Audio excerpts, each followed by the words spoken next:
Assalamualaikum warahmatullahi wabarakatuh. Alhamdulillah wassalatu wassalamu ala rasulillah Nabina Muhammadin sallallahu alaihi wasallam wa ala alihi wa sahbihi wa mawala.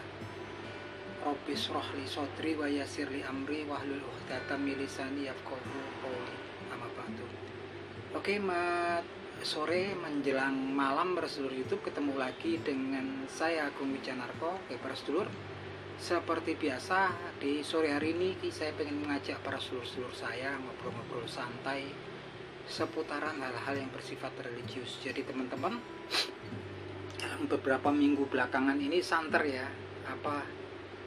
adu argumen konflik antara pesulap merah dengan praktisi praktisi spiritual atau supranatural ya gitu kan, yang memang melakukan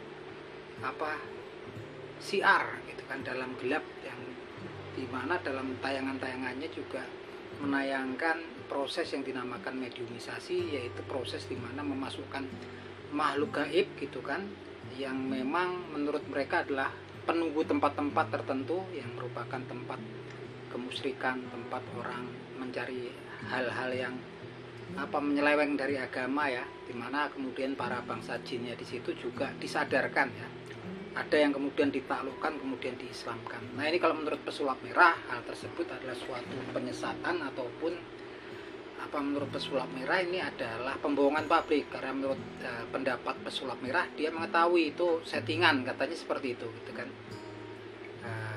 Yang memang kemudian juga nggak ada ujungnya, ada ujung pangkalnya itu nggak jelas akhirnya, karena memang kemudian ketika Bapak Ustadz Hakim Bawazir gitu kan, yang memang dikritisi oleh pesulap merah, sudah dengan tangan terbuka gitu, dengan legowo ataupun ikhlas mau menerima pesulap merah untuk berdiskusi ataupun tabayun, dan juga mungkin kesononya bisa pembuktian. Tapi kayaknya pesulap merah, kita nggak tahu niatannya, sekedar membuat konten saja ya teman-teman, karena memang kemudian dia malah membawa lagi praktisi ruqyah dan ustadz siapa gitu kan, membahas tersebut dalam sebuah konten, dan dianggap itu pokoknya dalilnya nggak ada gitu kan, dalilnya nggak ada, udah nggak ada lah gitu landasannya secara islami gitu kan. Tapi yang jelas pesulap merah kita udah tahu itikadnya di sini, sepertinya cuman sekedar bikin konten ya. Kalau kita lihat, saya juga kecewa lihatnya gitu kan, karena memang kan kita ini saudara ya, sesama seiman, saudara seagama gitu kan ya, diluruskan kita kalau betul memang ada. Nah, itu lepas dari itu teman-teman, itu intermezzonya. Terlepas dari itu, memang saat ini memang di media sosial memang lagi banyak ya konten-konten yang serupa, yang melakukan proses mediumisasi gitu kan, yang memang kebanyakan kemudian terbalut oleh sisi hal-hal yang bersifat religius. Antara orang-orangnya di situ yang membuat konten juga kan, memang tampilannya gitu kan, terus materi yang dibawa memang dibungkus dengan hal-hal yang bersifat religius gitu kan. Gitu. Kalau di luar negeri kan memang banyak ya, ada film-film sekarang kayak Fantastic Four, kemudian ada Spider-Man, Superman, tapi yang jelas mereka nggak dibungkus oleh hal-hal yang bersifat religius gitu kan. Yang jelas itu jelas-jelas dikatakan film ya, film fantasi. Kalau di sini kan memang dipertanyakan, mungkin kalau orang yang nonton, dan ini memang kelemahan manusia ini, memang rasa ingin tahunya tentang hal-hal yang memang ada batasannya oleh Allah Subhanahu wa taala tentang kegaiban. Itu rasa ingin tahu manusia itu terlalu besar di situ kan. Dan ini memang tampak ya, pastinya kalau bikin konten yang seperti itu, pastinya juga akan banyak yang nonton rata-rata gitu. Nah, ini memang sekarang lagi memang banyak sekali.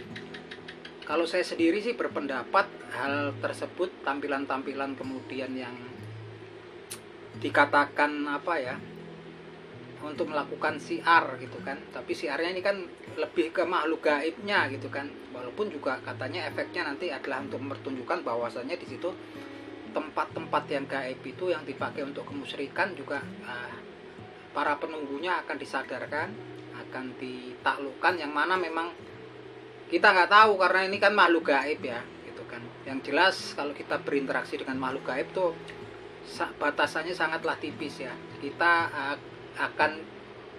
nggak tahu kita berhadapan sama siapa gitu kan. Yang jelas bisa kepleset kita kan gitu kan, karena memang mereka kan tipu dayanya luar biasa. Mereka memang hadir di dunia ini, sebagian besar dari mereka adalah melakukan tipu daya kepada manusia, sedangkan usia mereka itu kan panjang kan, nggak sependek usia manusia. Dan memang mereka memang spesialisasinya untuk tipu daya.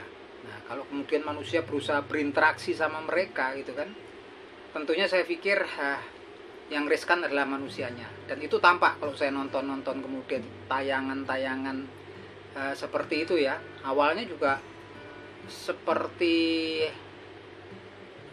lurus di jalannya karena memang mendatangi tempat-tempat yang dikatakan untuk kemusyrikan, tapi kemudian mulai bergeser karena kemudian banyak makhluk gaibnya yang takluk katanya, kemudian masuk Islam. Tapi di situ kemudian timbul diskusi membicarakan tentang tokoh-tokoh zaman dulu, masalah kesaktian, kemudian ada yang namanya dewa siapa, sang hyang segala macam, kemudian pusaka-pusaka yang dititipkan ke praktisinya. Itu sudah mulai kayaknya gitu kan, tipu dayanya itu udah mulai tampak di situ kalau menurut saya ya. Udah ketara sekali di situ, mulai bergeser, kemudian membahas-bahas tentang hal yang di luar konsep Islam seperti moksa segala macam gitu kan. Tentunya yang penonton pastinya juga akan terpengaruh, karena kalau di konsep agama kita kan nggak ada itu konsep-konsep tentang sang hyang, dewa segala macam. Itu adalah konsep di luar agama Islam, dan kita menghormati itu sebatas itu keyakinan orang lain. Tapi kalau kemudian memasukkannya dalam jalan pikiran para orang-orang Islam, tentunya juga itu kalau menurut saya kurang bijak gitu kan. Yang tentu ini sangat, saya pikir untuk orang awam bisa berbahaya gitu kan. Karena kemudian ceritanya bukan sekedar ini lagi sekarang dibungkus agama, tapi kemudian juga mulai bergeser tentang pengajian kesaktian, tentang pusaka. Ini udah, dan kemungkinan besar kan mereka juga pintar ya, orang yang kemudian bisa menaklukkan setan-setan di situ, kemudian mengislamkan mereka, mulai merasa pasti tumbuhlah gitu kan kebanggaannya ini, tipu dayanya mereka kan menyerah gitu kan. Itu kita nggak tahu apakah itu betul-betul begitu adanya ataukah tipu daya. Oke teman-teman, ini adzan gitu, nanti saya bikin konten lagi. Mohon maaf ini tadi saya pikir masih sore banget, ternyata udah masuk maghrib. Itu aja obrolannya sebentar, nanti lain waktu kita sambung lagi. Oke gitu teman-teman, akhir kata wabillahi taufiq wal hidayah. Wassalamualaikum warahmatullahi wabarakatuh.